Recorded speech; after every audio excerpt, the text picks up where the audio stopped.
Sabda dari tanah yang tertidur.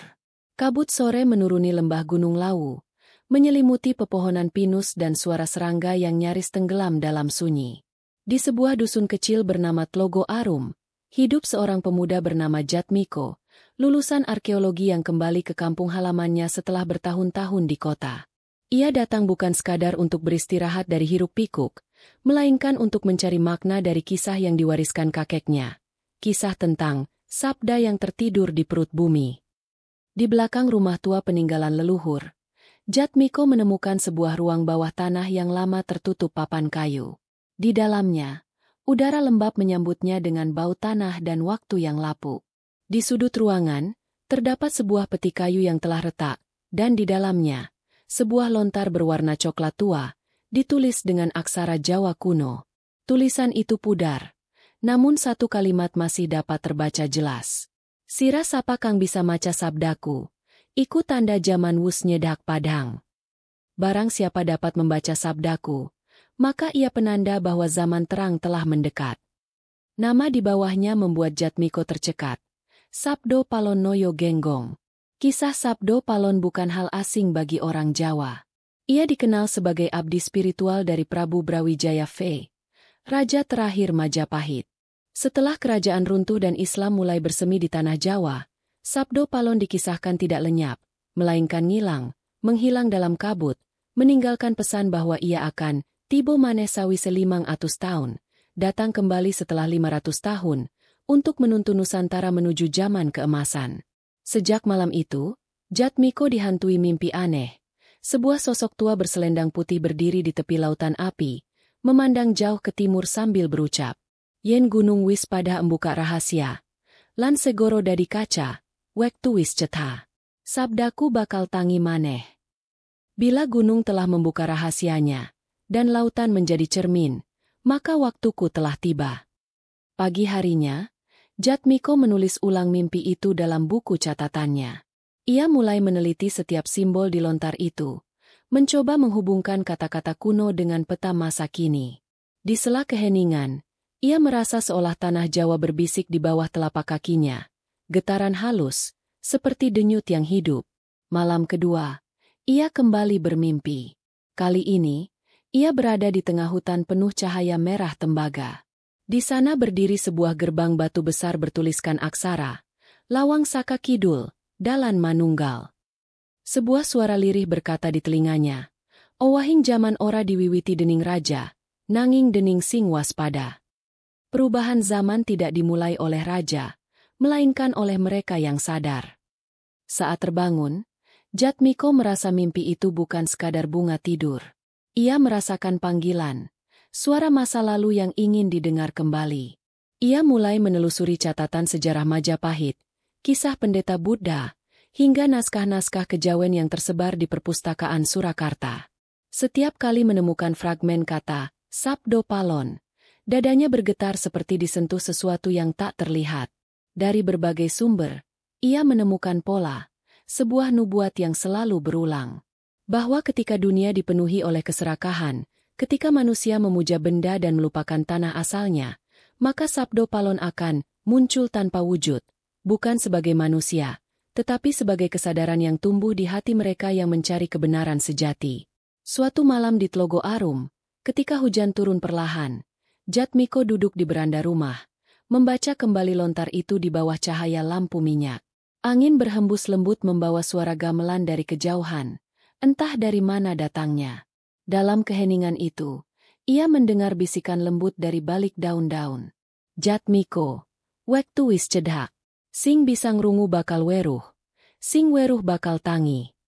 Waktunya sudah dekat. Yang mampu mendengar akan melihat, dan yang melihat akan terbangun." Jatmiko menatap ke langit malam. Di antara awan, bintang membentuk pola aneh menyerupai lingkaran api. Ia tidak tahu apakah itu kebetulan, atau pertanda bahwa ia baru saja membuka sesuatu yang seharusnya tetap terkubur. Namun jauh di lubuk hatinya, ia tahu, perjalanan baru saja dimulai. Jejak di kaki Lawu. Pagi menyingsing di Tlogo Arum dengan embun yang masih menggantung di pucuk ilalang. Udara di kaki Gunung Lawu terasa lebih sejuk dari biasanya, seolah gunung itu sedang menghembuskan napas panjang setelah tidur berabad-abad. Jatmiko berdiri di halaman rumah tuanya, memandangi puncak Lawu yang terselubung awan putih. Sejak malam ketika ia mendengar bisikan nama dirinya, hatinya tidak lagi tenang. Ada semacam panggilan yang halus namun kuat, mengarahkan langkahnya menuju puncak, ke tempat di mana rahasia itu mungkin bersembunyi. Di tangannya, ia membawa lontar peninggalan kakeknya yang kini telah ia bungkus rapi dalam kain mori putih. Setiap kali disentuh, lontar itu terasa hangat, seolah memiliki denyut sendiri. Di antara aksara yang samar, ia menemukan goresan lambang berbentuk matahari dan ombak, dan di bawahnya tertulis kalimat, "Ing pucake Gunung Anagapura, dalane mung kauruhlan ati kang resik." Di puncak gunung ada gerbang. Jalannya hanya bisa ditempuh oleh pengetahuan dan hati yang bersih. Jatmiko tahu itu bukan sekadar metafora. Ia menafsirkan bahwa ada tempat di puncak Lawu yang menyimpan kunci dari sabda kuno itu. Maka ia memutuskan untuk mendaki. Tak seorang pun di desa yang berani ikut, sebab banyak yang percaya bahwa hutan Lawu bukan sekadar rimba biasa. Ia adalah gerbang antara dunia manusia dan alam para leluhur. Namun Jatmiko bertekad, karena sesuatu dalam dirinya berkata, "Yen ora saiki, kapan maneh? Jika bukan sekarang, kapan lagi?" Ia mulai berjalan di jalur setapak menuju Sendang Derajat, mata air suci yang dikenal sebagai tempat bertapa para leluhur. Suara dedaunan, gemericik air, dan langkahnya yang teratur menciptakan irama yang menenangkan. Namun semakin jauh ia naik, semakin aneh suasananya. Burung-burung mendadak diam, dan kabut turun begitu cepat hingga pandangannya hanya beberapa meter ke depan. Di tengah kabut itu, terdengar denting lembut seperti suara gamelan dari kejauhan. Jatmiko berhenti. Suara itu semakin jelas. Irama pelan bonang dan gending pangkur. Ia tahu tidak mungkin ada gamelan di gunung setinggi ini. Dengan hati-hati ia mengikuti arah suara itu, hingga tiba di sebuah batu besar yang berbentuk seperti kursi. Di situ, kabut menipis, dan ia melihat sosok samar mengenakan pakaian putih duduk membelakanginya. "Endherek sepuh," suara Jatmiko bergetar. "Kulo nyuwun pangapunten. Kulo mung pengin sinau." Sosok itu tidak bergerak, namun suaranya menggema lembut di udara. "Sing sinau kudu eling, sing eling kudu wani. Lawu ora mung gunung, nanging papan ingen disabda tangi. Yang belajar harus ingat, yang ingat harus berani. Lawu bukan sekadar gunung, tapi tempat sabda terbangun." Angin berhembus kuat, dan sosok itu lenyap begitu saja, meninggalkan bau dupa dan getaran halus di udara. Batu di hadapannya kini berubah warna, memperlihatkan ukiran berbentuk lingkaran dan tulisan kuno yang sama dengan di lontar. Jatmiko menyalakan senter dan mencatat setiap simbol. Di antara ukiran itu, ia membaca kalimat yang membuat darahnya berdesir. "Sabdo palon ora mati, mungsar. Yen tanah iki tangi, suarane bakal ngegana." Sabdo palon tidak mati, hanya tidur. Bila tanah ini terbangun, suaranya akan menggema ke langit. Hatinya berdebar. Ia sadar, tanah yang terbangun bisa jadi adalah kesadaran manusia Jawa yang mulai mencari jati diri setelah lama tertidur oleh zaman. Mungkin zaman emas yang dimaksud bukan sekadar kemakmuran, melainkan kebangkitan jiwa yang telah lama tertindas oleh keserakahan dunia modern. Sore menjelang, Jatmiko melanjutkan perjalanan hingga mencapai Sendang Derajat, tempat air bening mengalir dari celah batu. Ia membasuh wajahnya, dan ketika menatap permukaan air, ia melihat pantulan bayangan sosok berjubah putih berdiri di belakangnya, wajah yang sama seperti dalam mimpinya. Suara lembut kembali berbisik. "Jatmiko, jagat iki ora rusak amarga dosa, nanging amarga lali. Wektumu wis cedak kanggo elingake. Dunia ini tidak hancur karena dosa, tetapi karena lupa. Waktumu sudah dekat untuk mengingatkan." Ketika ia menoleh, tak ada siapapun di sana. Hanya desir angin yang berhembus membawa aroma bunga kemuning. Ia menatap air itu lama-lama, dan di sanalah ia melihat sesuatu yang aneh.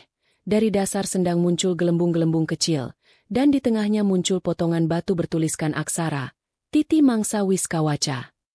Tanda waktu telah dibaca. Jatmiko gemetar memungut batu itu, dan tiba-tiba bumi bergetar pelan. Hanya sebentar, namun cukup untuk membuatnya tahu bahwa gunung itu hidup. Seolah-olah Lawu sendiri menyambut kebangkitannya. Malamnya, Jatmiko menulis semua kejadian itu di buku catatannya. Di akhir tulisan ia menulis satu kalimat. Sabdo Palon belum bangkit, tapi Lawu sudah membuka matanya. Ia tidak tahu bahwa di saat yang sama, di beberapa daerah lain di Nusantara, orang-orang mulai bermimpi hal serupa. Sosok berjubah putih, suara lembut memanggil nama mereka, dan cahaya aneh di langit timur. Zaman yang dijanjikan mungkin benar-benar sedang mengetuk pintu dunia. Bayang di puncak Argodumilah. Fajar belum sepenuhnya menyingkap langit, ketika Jatmiko melanjutkan pendakiannya menuju Argodumilah, puncak tertinggi Gunung Lawu. Udara dingin menampar kulit, namun semangat di dadanya berkobar. Setiap langkahnya terasa seperti mengetuk pintu masa lalu. Tanah, batu, dan pepohonan seolah memerhatikannya dalam diam. Lontar dan batu bertulis yang ditemukannya semalam tersimpan di dalam tas kecil yang selalu ia bawa di dada, seperti jimat yang menuntun arah. Jalur menuju puncak semakin sunyi. Hanya suara napas dan desir angin yang menemani. Di antara kabut tipis, ia mendengar kembali denting halus gamelan, tapi kali ini bercampur dengan kidung yang lirih. Sira sapa Kang Eling marang rasa, bakal weruh dalan Kang ora kasat mata. Siapa yang ingat pada rasa, akan melihat jalan yang tak terlihat mata. Suara itu datang dari arah tebing. Jatmiko berhenti, menatap ke sekitar, tapi yang ia lihat hanya kabut yang menari-nari di antara pepohonan. Ia menutup matanya, mengikuti alunan kidung itu dengan perasaan, bukan dengan telinga. Saat ia membuka mata kembali, jalur setapak di depannya berubah, tidak lagi tanah berbatu, melainkan jalan datar yang diterangi cahaya keemasan dari celah kabut. Jatmiko melangkah dengan hati-hati. Ia tahu, ini bukan jalan biasa. Aroma dupa samar memenuhi udara, bercampur dengan bau tanah basah. Dalam jarak beberapa meter, tampak sebuah gapura batu menjulang di antara kabut. Di atasnya, terukir kalimat yang sama dengan yang ia lihat dalam mimpinya. Lawang Saka Kidul, Dalan Manunggal. Ia menyentuh batu itu. Rasanya hangat, bergetar pelan seolah bernapas. Tiba-tiba, dari balik kabut muncul sesosok lelaki tua mengenakan busana putih sederhana. Rambutnya panjang terurai, dan matanya bercahaya lembut. Ia tidak menampakkan wujud menyeramkan, namun kehadirannya membuat udara di sekitar menjadi lebih berat, penuh wibawa yang tak terjelaskan. Enderek sepuh, Jatmiko menunduk hormat. Apa panjenengan sing enja papan iki? Orang tua itu tersenyum samar. Aku dudu penjaga, nanging pangeling. Sing ngadep lawang iki kudu ngerti sapa awake dewe, ora mung jenenge. Aku bukan penjaga, melainkan pengingat. Yang berdiri di depan gerbang ini harus tahu siapa dirinya, bukan sekadar namanya. Jatmiko terdiam. Ia merasa kata-kata itu seperti menembus hatinya. Orang tua itu lalu menatap dalam ke matanya. Dalam sekejap, pandangan Jatmiko berputar, seolah waktu dan ruang lenyap. Ia melihat bayangan masa lalu. Istana Majapahit megah berdiri di bawah langit jingga, prajurit berbaris, dan seorang raja tua berdiri di serambi. Di sampingnya seorang abdi berpakaian putih dengan wajah yang sama seperti lelaki di hadapannya sekarang. Aku Sabdo Palon. Suara itu bergema dari segala arah, bukan dari mulut sang lelaki. Kang tau dadi pangarsaroso ing jaman rumiin. Aku ora mati, mung nyusup ing ingatan jagat iki. Aku Sabdo Palon, yang dulu menjadi penjaga rasa pada masa lalu. Aku tidak mati, hanya bersembunyi dalam ingatan dunia. Dada Jatmiko berdebar kencang. Dadi, panjenengan sing nyipta ramalan iku. Ramalan ora tak cipta, nanging tak tinggala keminangka cermin. Saben jaman duweni pralambange dewe. Yen manungsa wis adoh saka rasa, tanah iki bakal kering saka makna. Nanging yen wis wayahe, wong-wong kaya kowe bakal tangi, nggawa cahya anyar. Di langit, kilat berkelebat tanpa suara, dan kabut menyingkir perlahan. Di baliknya, tampak puncak Argodumilah yang berkilau di sinari matahari pagi. Batu-batu besar di sekitarnya tersusun membentuk lingkaran sempurna. Di tengahnya, sebuah altar batu dengan ukiran naga menggigit ekornya sendiri. Sabdo Palon menunjuk altar itu. Iki panggona nalika sabda pisanan kawujud. Nanging saiki, sabda anyar bakal diwiwiti maneh. Ora kanggo nyipta agama anyar, nanging kanggo ngelingake manungsa yen Gusti ana ing saben napas. Jatmiko melangkah mendekat. Di atas altar, terukir lambang matahari dan bulan berdampingan, simbol keseimbangan antara cahaya dan gelap. Ia menatapnya, dan tiba-tiba batu lontar dalam tasnya bergetar hebat. Ia meletakkannya di atas altar, dan cahaya keemasan menyelimuti seluruh puncak gunung. Angin berputar, kabut tersibak, dan suara gaib menggema dari langit. Wektu wis cetha.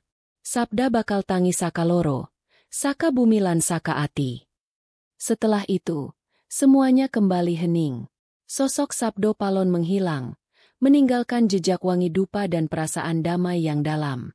Jatmiko berlutut, menatap ke langit, dan di sana ia melihat awan membentuk lambang yang sama seperti di lontar, matahari di tengah ombak.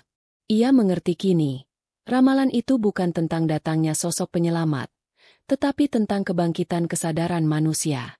Bahwa zaman emas bukanlah masa kejayaan lahiriah, melainkan ketika manusia kembali bersatu dengan rasa sejatinya, menyadari bahwa mereka bagian dari bumi, bukan penguasanya. Matahari naik perlahan, menyinari wajah Jatmiko yang kini basah oleh air mata. Di dadanya, bukan lagi rasa takut, tapi tenang yang dalam, tenang seorang yang baru saja melihat kebenaran lama yang sempat terlupakan. Ia tahu, perjalanan belum usai, karena sabda telah terbangun, dan tugasnya baru saja dimulai, menuntun manusia untuk eling lan waspada. Sabda yang menyala di dalam diri. Langit pagi di kaki Gunung Lawu tampak tenang, tapi di dalam dada Jatmiko, badai makna masih bergemuruh. Sejak ia turun dari puncak Argodumilah, langkahnya seolah ringan, namun pikirannya terbebani oleh sesuatu yang lebih besar dari sekadar penemuan sejarah. Ia membawa sabda yang telah tangi, bukan hanya tulisan, tapi kesadaran yang kini menyala dalam dirinya. Di desa Tlogo Arum, orang-orang menyambutnya dengan heran. Mereka melihat perubahan pada diri Jatmiko, matanya lebih dalam, ucapannya lebih tenang, dan setiap kali ia bicara, udara di sekitarnya terasa hangat. Malam hari, ia duduk di beranda rumahnya, menatap langit penuh bintang, menulis dalam buku catatannya. Sabdo Palon ora bali dadi raga, nanging dadi rasa. Lan rasa iku wis tangi ana ing atiku. Sabdo Palon tidak kembali sebagai tubuh, tetapi sebagai rasa. Dan rasa itu telah bangkit dalam diriku. Beberapa hari kemudian, kejadian-kejadian aneh mulai terjadi di sekitar desa. Pohon randu yang telah mati bertahun-tahun tiba-tiba bersemi. Sendang derajat yang dulu keruh kini jernih dan memantulkan cahaya kebiruan saat malam. Seorang petani mengaku bermimpi bertemu lelaki berjubah putih yang berkata, "Tetanduranmu bakal urip yen atimu resik." Dan keesokan harinya, sawah yang semula kering tumbuh kembali hijau tanpa hujan. Desa itu mulai ramai oleh kabar-kabar aneh. Namun Jatmiko tidak menampik, juga tidak menegaskan. Ia hanya berkata lembut kepada setiap orang yang datang menanyakan makna semua itu. Kabeh iki dudu mukjizat. Iki tanda yen bumi wis tangi karo ati sing wis eling. Semua ini bukan keajaiban. Ini tanda bahwa bumi sudah bangkit bersama hati yang sudah sadar. Kabar tentang perubahan itu menyebar ke desa-desa lain. Wartawan datang, peneliti spiritual berdatangan, bahkan pejabat daerah penasaran. Namun Jatmiko menolak semua permintaan wawancara. Ia tahu, sabda ini bukan untuk dijadikan tontonan, tapi tuntunan. Malam hari, ia kembali bermimpi. Dalam mimpinya, ia berdiri di tengah lautan cahaya, dan di sana muncul sosok Sabdo Palon, menatapnya dengan mata seperti matahari terbit. Jatmiko, suara itu menggema lembut.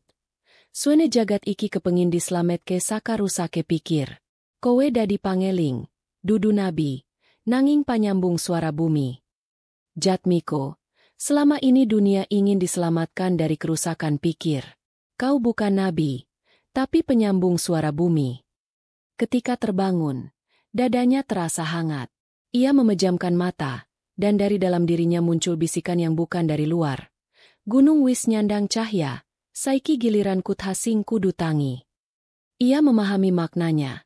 Sabda itu harus dibawa ke dunia manusia modern, ke tempat di mana rasa telah lama ditinggalkan, kota. Beberapa hari kemudian, Jatmiko memutuskan pergi ke Surakarta, kota yang dahulu menjadi pusat peradaban Jawa. Ia membawa hanya satu tas kecil berisi lontar, batu bertulis, dan buku catatannya. Di dalam bus yang menuruni jalan berliku, ia memandang keluar jendela. Awan putih menari di atas lereng, dan burung-burung melintas seperti membawa pesan dari langit. Sesampainya di kota, Jatmiko merasakan getaran lain, hiruk-pikuk, cahaya lampu, dan orang-orang yang berjalan cepat tanpa saling menatap. Dunia ini, pikirnya, adalah kebalikan dari kesunyian Lawu. Namun disinilah ujian dimulai. Bisakah sabda yang lahir di puncak gunung hidup di tengah kebisingan manusia? Ia menumpang di rumah temannya, Ratri, seorang dosen muda yang meneliti budaya Jawa. Awalnya Ratri tidak percaya ketika Jatmiko menceritakan pengalamannya di Lawu. Tapi malam itu, ketika Jatmiko membaca beberapa kalimat dari lontar di hadapannya, lampu ruangan mendadak bergetar dan nyala lilin di meja menyala 2 kali lebih terang. Ratri terpaku. Matanya berkaca-kaca tanpa tahu mengapa. Iki, ora mung tulisan, gumamnya. Iki kaya suara sing orang nganggo tembung. Ini, bukan sekadar tulisan. Ini seperti suara yang tidak memakai kata. Sejak malam itu, mereka berdua mulai menulis ulang isi lontar dalam bahasa yang bisa dipahami banyak orang. Jatmiko tidak menambahkan atau mengubah maknanya. Ia hanya menerjemahkan rasa di balik sabda itu. Ajaran tentang keseimbangan antara pikir, rasa, dan laku. Beberapa minggu kemudian, tulisan mereka menyebar di internet tanpa sengaja. Banyak orang membacanya, membagikan, dan merasakan kedamaian yang sulit dijelaskan. Sebagian mengatakan mereka bermimpi bertemu sosok berjubah putih setelah membaca naskah itu. Sebagian lain mengaku mulai mendengar gamelan samar di malam hari. Jatmiko mulai menyadari sesuatu. Sabda itu menular, bukan lewat suara, tapi lewat kesadaran. Seperti api kecil yang menyala dari hati ke hati. Suatu sore, di balkon rumah Ratri, ia berkata pelan. Sabdo palon ora bali kanggo merentah manungsa. Nanging kanggo ngelingake yen kita kabeh iku bagian saka sabdane.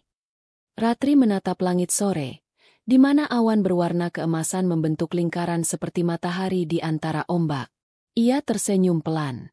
Mungkin zaman emas itu, bukan masa depan, tapi saat manusia ingat siapa dirinya.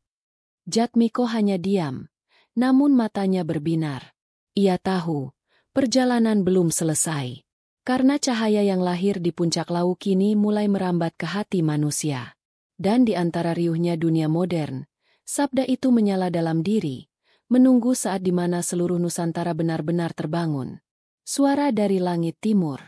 Langit pagi di Surakarta memantulkan warna keemasan yang aneh, seolah matahari terbit membawa sesuatu yang baru. Burung-burung terbang lebih rendah dari biasanya, dan udara terasa lebih berat, seperti menyimpan pesan dari jauh. Di beranda rumah Ratri, Jatmiko duduk bersila, memejamkan mata, menyatukan napas dengan desiran angin. Dalam keheningan itu, ia bisa merasakan sesuatu bergetar, bukan di luar, tapi di dalam dadanya. Beberapa minggu telah berlalu sejak lontar Sabdo Palon mereka terjemahkan dan tanpa sengaja menyebar ke seluruh negeri. Tak ada yang tahu siapa yang pertama kali mengunggahnya ke dunia maya. Tapi kini naskah itu sudah dibaca jutaan orang. Banyak yang merasa tersentuh, sebagian kebingungan, dan ada pula yang menganggapnya pertanda zaman akan berubah. Namun bagi Jatmiko, semua itu hanyalah gelombang awal dari sesuatu yang jauh lebih besar.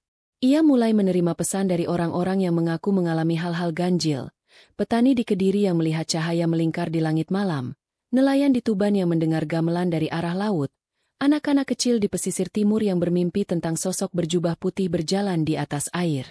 Semua kisah itu datang tanpa saling mengenal, tapi memiliki kesamaan, arahnya selalu dari timur. Suatu malam, Jatmiko dan Ratri memandangi langit dari atap rumah. Di ufuk timur, Cahaya kemerahan muncul perlahan, seperti fajar kedua yang lahir di tengah malam. Kowe weruh, bisik Ratri. Iki ora kaya lintang utawa pesawat. Jatmiko mengangguk. Iki tandha. Sabda wis mlebu ing langit. Yen cahya sakawetan katon nalika wengi, iku pralambang kauruh bakal bali menyang asale. Ini pertanda. Sabda sudah naik ke langit. Bila cahaya dari timur tampak di malam hari, itu pertanda pengetahuan kembali ke asalnya. Beberapa hari kemudian, berita aneh menyebar. Di pantai utara Jawa, air laut surut tanpa sebab dan muncul batu besar bertuliskan aksara kuno yang belum dikenal. Di Kalimantan, para peneliti menemukan reruntuhan candi yang mirip dengan struktur Majapahit. Dan di Bali, seorang pemangku pura bermimpi Sabdo Palon datang, berkata bahwa angin anyar sakawetan bakal nyawiji karo banyu saka kidul. Angin baru dari timur akan bersatu dengan air dari selatan. Ratri mulai menulis tentang semua itu, mengumpulkan kesaksian, dan menerbitkannya dalam jurnal budaya. Namun tak lama setelah itu, pemerintah mulai tertarik. 2 orang dari lembaga kebudayaan datang menemui mereka, membawa pertanyaan dan tekanan halus.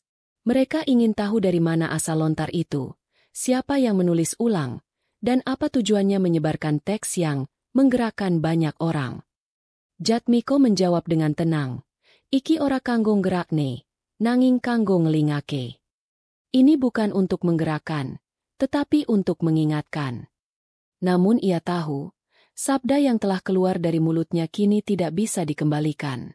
Malam itu, ia kembali bermimpi. Dalam mimpinya, ia berdiri di tepi samudra luas yang memantulkan langit seperti cermin. Di sana, Sabdo Palon berdiri memegang tongkat bercahaya. Wektu wis nyedak, Jatmiko. Suara saka langit timur bakal ngundang geger. Nanging aja wedi. Sing mambu geni iku dudu bebaya. Nanging panyucen. Waktunya sudah dekat. Jatmiko.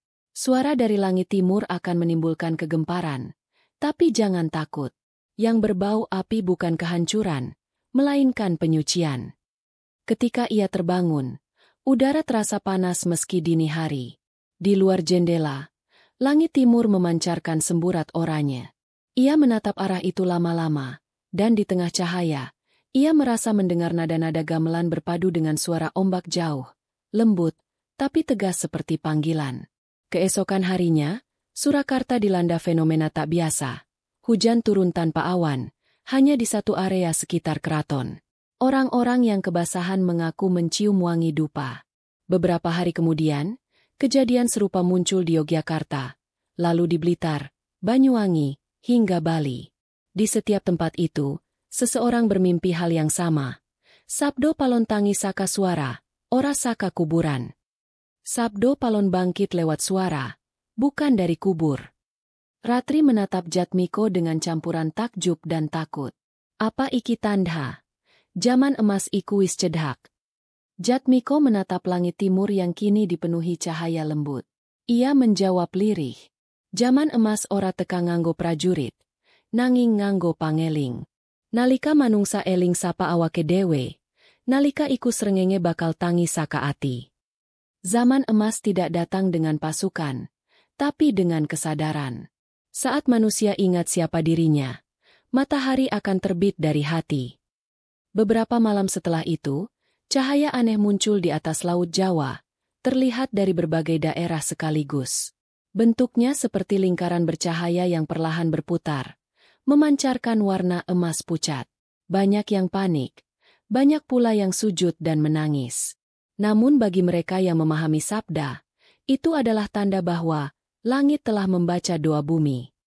Di rumah Ratri, Jatmiko menulis kalimat terakhir dalam buku catatannya malam itu.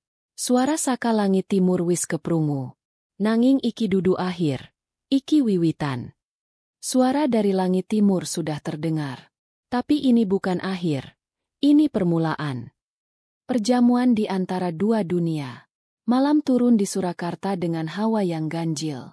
Udara lembab, tapi di kejauhan terdengar suara gamelan samar bercampur dengan tiupan angin seperti dari masa lampau. Di rumah Ratri, Jatmiko duduk termenung di depan meja kayu, memandangi lontar sabdo Palon yang kini terbuka pada halaman terakhir. Di situ tertulis, yen suara saka langit wis keprungu, jagat loro bakal ngadhep, kaya cermin lan bayangane. Ketika suara dari langit terdengar, dua dunia akan saling berhadapan, seperti cermin dan bayangannya. Ia menelusuri aksara itu dengan ujung jarinya. Semakin lama ia tatap, semakin nyata terasa bahwa naskah itu hidup, bergetar halus, seolah merespons pikirannya. Sejak munculnya cahaya dari langit timur, hal-hal tak terjelaskan terus bermunculan. Alat elektronik sering mati tiba-tiba, radio memutar siaran yang tak tercatat, dan di beberapa tempat, orang mengaku mendengar suara gamelan dari tanah. Dunia seolah menipis batasnya. Ratri datang membawa 2 cangkir teh jahe. Ia duduk di hadapan Jatmiko dengan wajah letih tapi penasaran. Aku ora ngerti maneh iki kabeh nyata utawa ora, katanya. Saben wengi aku krungu gamelan saka atap rumah. Tapi ora ana sapa-sapa di sana. Jatmiko menatapnya lembut. Jagat iki ora mung siji, Ratri. Sing katon lan sing ora katon. Saiki lagi nyedhak. Lawu mung gapura. Sabdo Palon ora mung kanggo wong Jawa, nanging kanggo kabeh sing wis lali marang asale. Hening sejenak, hanya suara serangga malam menemani. Tapi tiba-tiba, udara di ruangan berubah dingin. Lilin di meja bergoyang meski tak ada angin. Lontar di meja bergerak sendiri, membuka halaman baru yang seharusnya tidak ada. Tulisan muncul perlahan seperti diukir oleh tangan gaib. Saben kauruh anyar kudu ngalami panyucen. Yen ora, bakal dadi gegeden sing ora nduweni rasa. Setiap pengetahuan baru harus mengalami penyucian. Jika tidak, ia akan menjadi kekuasaan tanpa rasa. Seketika, pintu rumah bergetar keras. Dari luar terdengar ketukan berat. 3 kali, pelan tapi tegas. Ratri menatap Jatmiko dengan ketakutan. Namun Jatmiko berdiri tenang dan membuka pintu. Di luar, berdiri 3 orang berpakaian hitam-hitam. Wajah mereka teduh tapi mata tajam. Salah satunya memperkenalkan diri sebagai Ki Darya, penjaga, pamong kasepuhan, yang telah lama mengamati gerak kebangkitan Sabda. Sabdo Palon ora kanggo sembarang telinga, katanya lirih. Kowe wis mbangun ke suara sing kudu dijaga. Yen ora, jagat bakal campur, lan keseimbangan ilang. Jatmiko menatapnya lekat. Sabda ora bisa disimpen maneh, Ki. Wis nyebar, wis mlebu ing ati wong akeh. Sing eso dijaga saiki mung niate. Ki Darya menghela napas, lalu mengeluarkan sebuah benda kecil dari kantongnya. Pecahan batu berukir simbol naga menggigit ekornya. Iki bagian saka watu sing pada karo sing ana ing puncak lawu, katanya. Nalika Sabda tangi, loro watu iki bakal nyawiji maneh. Lan jagat loro bakal embuka. Ratri bergidik. Embuka. Maksudnya. Ki Darya menatapnya lama, lalu berkata pelan. Kowe bakal weruh wektu lan papan ora pisah maneh. Wong mati bisa katon. Sing urip bisa ngelirik dale merasa. Iki sing disebut perjamuan loro jagat. Suasana menjadi hening. Hanya dengung halus mengisi udara. Semakin lama semakin nyaring. Seperti ribuan doa diucapkan bersamaan. Lantai bergetar pelan.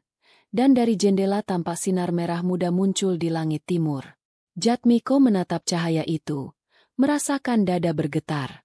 Iki wayahe, bisiknya. Jagat loro wis nyedhak. Ia menutup mata. Dalam sekejap, ia tak lagi di ruang tamu rumah. Ia berdiri di padang luas yang diterangi cahaya keemasan. Dengan bayangan candi-candi kuno di kejauhan. Di seberangnya, berdiri sosok-sosok berjubah putih dan hitam. Wajah mereka bercahaya tapi tanpa bentuk. Di tengah padang itu, Sabdo Palon muncul lagi. Kali ini memegang tongkat dari cahaya api. Iki perjamuan, Jatmiko. Dunya ora lagi misah. Sing ngerti rasa bakal weruh kabeh iki minangka kasunyatan anyar. Nanging elinga. Sabda ora mung kanggo disembah. Sabda kudu dadi laku. Suara Sabdo Palon menggema seperti guntur lembut. Sosok-sosok di sekitarnya menunduk. Dan dari tanah muncul bunga-bunga bercahaya. Angin berputar, membawa aroma dupa dan tanah basah. Jatmiko berlutut, menatap ke arah gurunya. Apa iki zaman emas sing dijanjeke, Eyang? Sabdo Palon tersenyum samar. Durung. Iki mung lawange. Zaman emas bakal tekan nalika saben ati wis ngerti carane dadi cermin kanggo jagat. Dalam sekejap, semuanya lenyap. Jatmiko kembali di ruang tamu. Peluh dingin membasahi keningnya. Ratri memegangi tangannya. Wajahnya pucat. Aku uga weruh. Padang cahaya iku, katanya dengan suara bergetar. Ki Darya menatap mereka berdua. Perjamuan wis diwiwiti. Saka kene, ora ana dalan bali. Jatmiko memandangi lontar yang kini menyala samar. Ia tahu, sabda itu tidak lagi hanya legenda. Ia telah menjadi jembatan di antara dua dunia, dan dari sinilah zaman emas akan perlahan lahir, bukan dari langit, tapi dari dalam hati manusia yang berani menatap cerminnya sendiri. Bangkitnya tanah dan cahaya. Fajar baru menyingsing di atas Gunung Lawu. Kabut menari di lereng, sementara suara burung enggan terdengar. Di bawah kaki gunung, air mata bumi mulai bergerak. Retakan kecil muncul di tanah, tapi bukan karena gempa. Dari sela retakan itu, keluar cahaya lembut berwarna emas, berdenyut seperti napas. Orang-orang desa yang melihatnya berlari ketakutan, tapi ada pula yang berlutut dan berdoa, yakin bahwa sabda Sabdo Palon mulai mewujud. Di rumah kecil di Surakarta, Jatmiko, Ratri, dan Ki Darya duduk mengelilingi meja yang kini dikelilingi aura aneh. Lontar Sabdo Palon terbuka, namun huruf-hurufnya tak lagi diam. Mereka berpindah seperti gelombang, membentuk kalimat baru setiap kali udara bergetar. Ratri menatapnya dengan mata lebar. Iki wis ora mung tulisan, iki urip, katanya pelan. Ki Darya mengangguk. Sabda sing wis tangi ora butuh tinta maneh. Dheweke nulis nganggo cahaya, nganggo rasa wong sing maca. Sejak perjamuan dua dunia, malam itu, hal-hal ganjil mulai merembes ke kehidupan sehari-hari. Di pasar, penjual sayur mendengar bisikan halus memberi petunjuk arah hujan. Di sekolah-sekolah, anak-anak menggambar matahari dengan bentuk spiral emas yang belum pernah mereka lihat. Di hutan sekitar Lawu, para pendaki melaporkan melihat bayangan prajurit Majapahit berbaris tanpa suara, membawa obor dari cahaya. Semua tanda itu mengarah ke satu hal, tanah sedang bangkit. Sementara itu, dunia modern mulai bereaksi. Para ilmuwan mendeteksi gelombang elektromagnetik aneh dari bawah tanah Jawa Timur. Frekuensinya menyerupai pola nada gamelan, meski bersumber dari kedalaman bumi. Pemerintah mengirim tim penelitian, namun setiap peralatan elektronik rusak begitu mereka mendekati kawasan itu. Dalam laporan rahasia yang sempat bocor ke publik, disebutkan bahwa frekuensi bumi di bawah Jawa tampak beresonansi dengan pola kesadaran manusia. Ratri membaca berita itu dengan tangan gemetar. Iki wis metu saka kendali, Mik. Yen kabeh iki terus nyebar, wong bakal panik. Jatmiko menatap keluar jendela. Langit tampak berubah, lebih terang, tapi tanpa sumber cahaya jelas. Ora kabeh panik iku lek, Ratri. Kadangkala rasa wedi iku gerbang kanggo ngerti. Sore itu, mereka bertiga pergi ke kaki Lawu. Jalan menanjak sunyi, hanya suara angin dan langkah kaki. Di tengah perjalanan, mereka melihat cahaya keluar dari retakan batu. Di dalamnya tampak tulisan bercahaya yang sama dengan aksara lontar. Jatmiko menyentuh batu itu, dan seketika bumi bergetar lembut. Dari dalam cahaya terdengar suara. Sing eling bakal weruh bumi ora turu. Sing ora eling bakal kerasa kelangan tanahe. Yang sadar akan melihat bumi tidak pernah tidur. Yang tidak sadar akan merasa kehilangan tanahnya. Ratri menatap cahaya itu dengan mata berkaca. Iki kaya. Bumi lagi ngomong. Ki Darya menunduk hormat. Sabdo wis mlebu ing lemah. Dadi geter. Iki wektu bumi lan langit nyawiji. Malamnya, di puncak Lawu, mereka beristirahat di dekat candi kuno yang sebagian runtuh. Dari kejauhan tampak kilatan cahaya menembus langit, memantul di awan seperti obor raksasa. Jatmiko memejamkan mata, mendengar irama gamelan samar-samar di dalam kepalanya. Saat ia membuka mata, sosok Sabdo Palon muncul di hadapannya, tidak sepenuhnya nyata, tapi juga bukan mimpi. Jatmiko. Suara itu bergema seperti datang dari segala arah. Iki wektu bumi nyebut asmaku maneh. Nanging elinga, cahaya sing tangi saka tanah ora kanggo nyilauke, nanging kanggo mbangunke. Jatmiko bertanya lirih. Apa iki zaman emase, eyang? Sabdo Palon tersenyum. Zaman emas ora diwiwiti saka emas. Nanging saka lumpur sing diresiki cahaya. Nalika wong-wong wis ora gumantung marang langit, nanging marang rasalan bumi, nalika iku suara jagat bakal dadi tunggal. Setelah itu, bayangan Sabdo Palon lenyap, dan bumi di bawah kaki mereka bergetar lagi. Dari sela-sela tanah muncul bunga bercahaya, menebar aroma dupa dan tanah basah. Bunga itu tumbuh cepat, lalu layu, berubah menjadi debu yang berputar mengelilingi mereka seperti pusaran waktu. Ratri menatap langit, terpesona sekaligus takut. Kita wis ana ing tengah-tengahe, Mik. Jagat loro wis nyawiji tenan. Ki Darya menatap mereka berdua dengan pandangan berat. Saka kene, saben tumindakmu bakal nembus loro jagat. Ati-ati nganggo sabda, awit saben tembung saiki bisa dadi prahara utawa panglipur. Jatmiko mengangguk, memejamkan mata. Dalam pikirannya, ia melihat peta Nusantara bersinar, garis cahaya mengalir dari Gunung Lawu ke timur, melewati Gunung Semeru, Bromo, Ijen, lalu menyeberang ke Bali dan Lombok. Di setiap tempat itu, cahaya muncul di dalam tanah, menyatu seperti urat nadi besar yang menghidupi tubuh bumi. Ia mengerti kini, zaman emas bukan peristiwa, tapi kesadaran kolektif yang sedang lahir. Bukan datang dari langit, bukan pula dari ramalan, tapi dari getaran hati manusia yang mulai selaras dengan bumi. Di puncak Lawu, 3 sosok itu berdiri diam, menyaksikan cahaya bumi merambat ke cakrawala. Hening, tapi penuh makna. Di kejauhan, terdengar suara gamelan yang makin jelas, berpadu dengan suara ombak laut utara yang seakan menjawab. Langit dan tanah berbicara dalam bahasa yang sama. Dan di antara keduanya, berdirilah Jatmiko, saksi antara dunia lama dan dunia baru. Di dadanya, ia merasa sabda kuno itu kini hidup sebagai denyut jantungnya sendiri. Iki dudu pungkasan, bisiknya.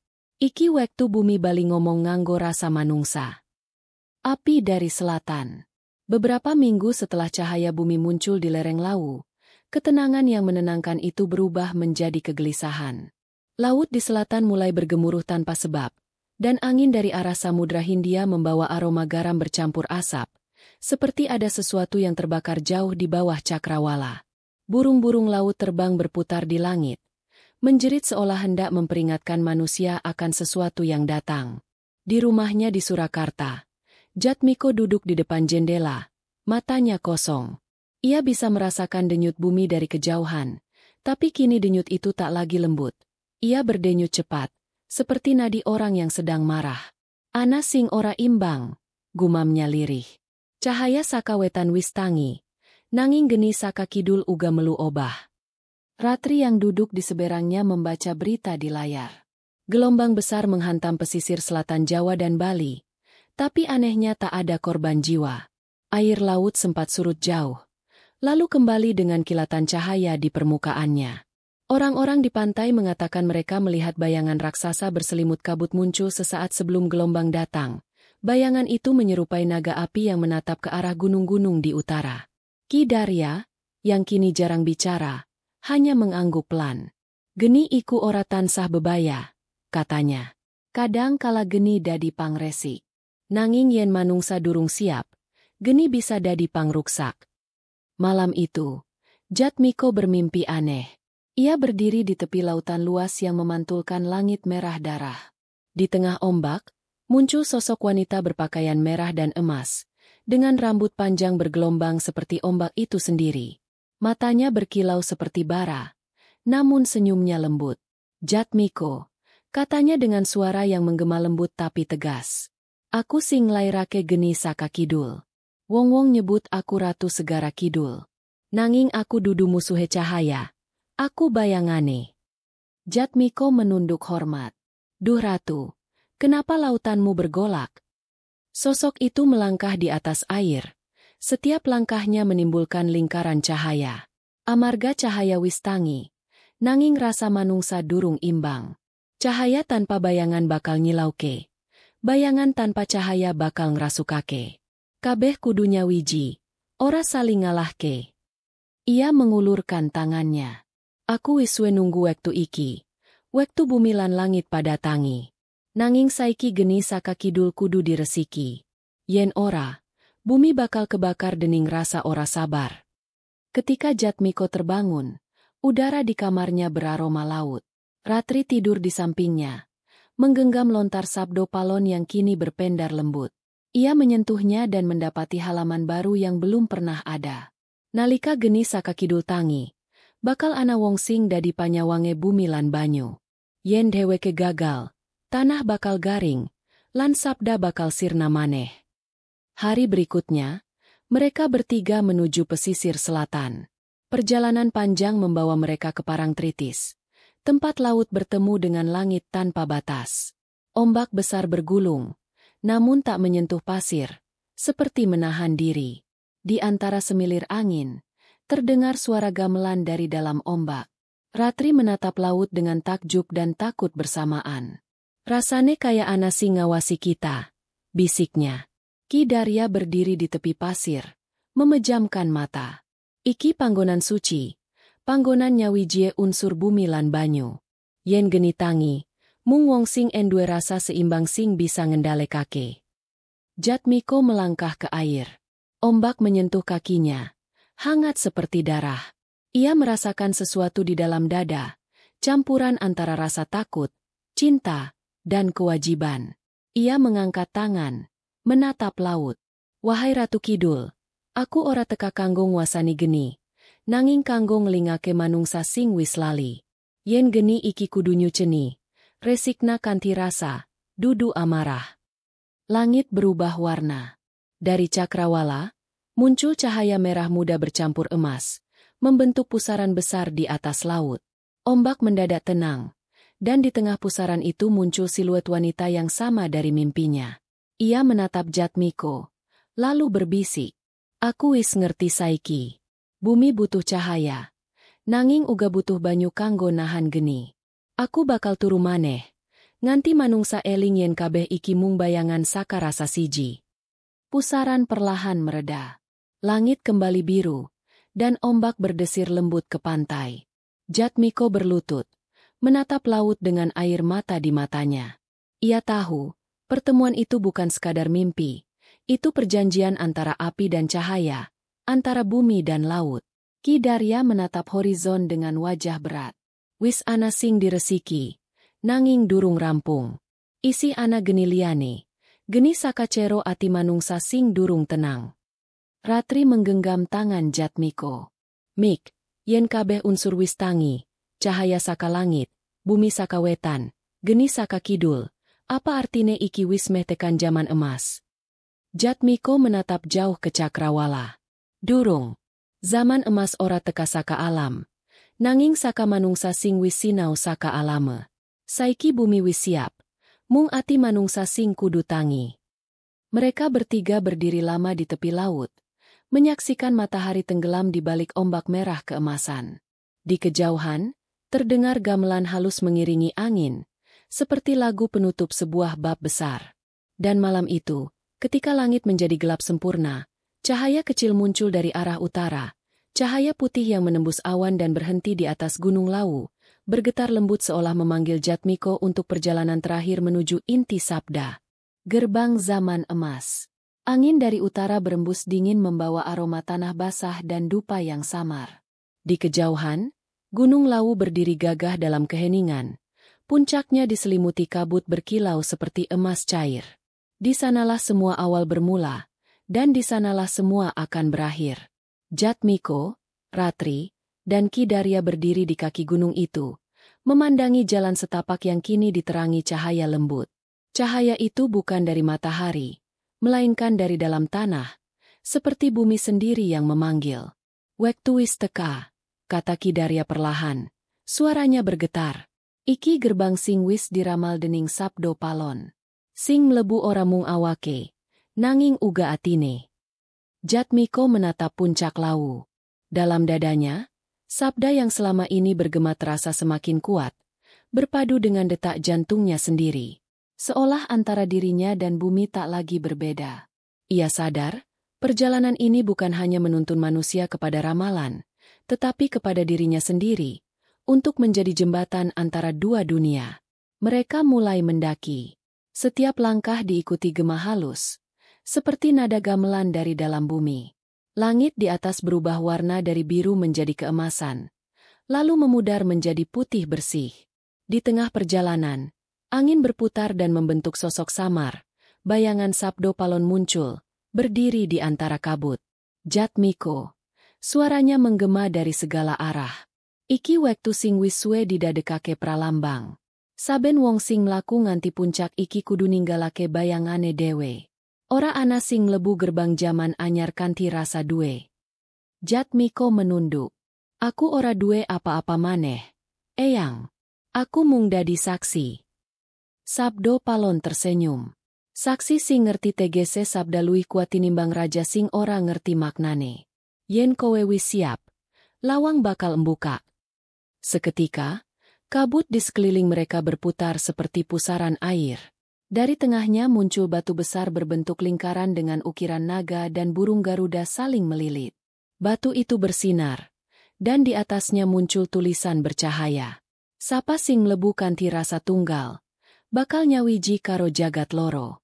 Nanging sapa mlebu nganggo rasa duwe, bakal ilang dadi debu.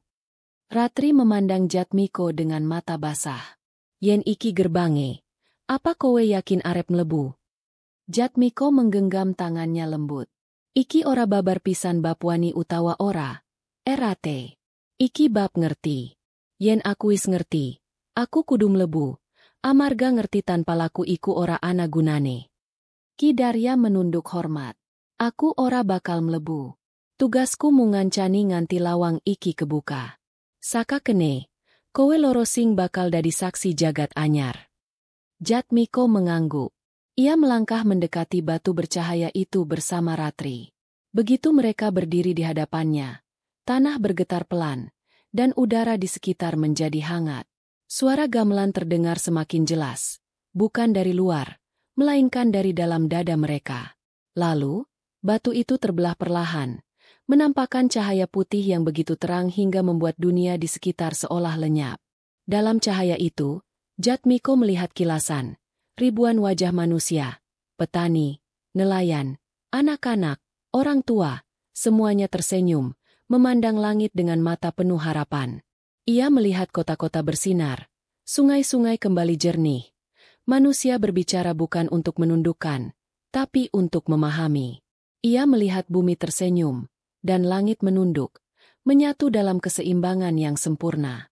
Namun di tengah keindahan itu, muncul suara lirih Sabdo Palon. Iki ora ramalan sing kudu ditunggu. Jatmiko. Iki pangeling sing kudu dilakoni. Jaman emas ora teka saka langit. Nanging saka ati sing wis ngerti carane ngugemi rasa lan laku kanthi becik. Cahaya semakin terang, menelan segalanya. Saat Jatmiko membuka matanya kembali, ia berdiri di sebuah hamparan luas tanpa warna. Tidak ada langit, tidak ada tanah, hanya kesunyian yang memantulkan pikirannya sendiri. Dari kejauhan, Ratri berjalan menghampirinya, senyumnya tenang. Kita wis ana ing cero sabda, Mik, katanya. Ora ana tembok antarane jagat, ora ana jarak antarane pikir lan rasa. Jatmiko merasakan dadanya lapang, seolah seluruh beban dunia telah larut. Ia menatap sekeliling, dan di dalam kesunyian itu, muncul percikan-percikan cahaya kecil yang berputar membentuk pusaran besar. Pusaran itu perlahan berubah menjadi simbol matahari, matahari tanpa panas, matahari yang lahir dari kesadaran. Sabdo Palon muncul sekali lagi. Kini dalam wujud yang begitu besar dan agung, namun tanpa kesan berjarak. Iki wektu jaman anyar, Jatmiko.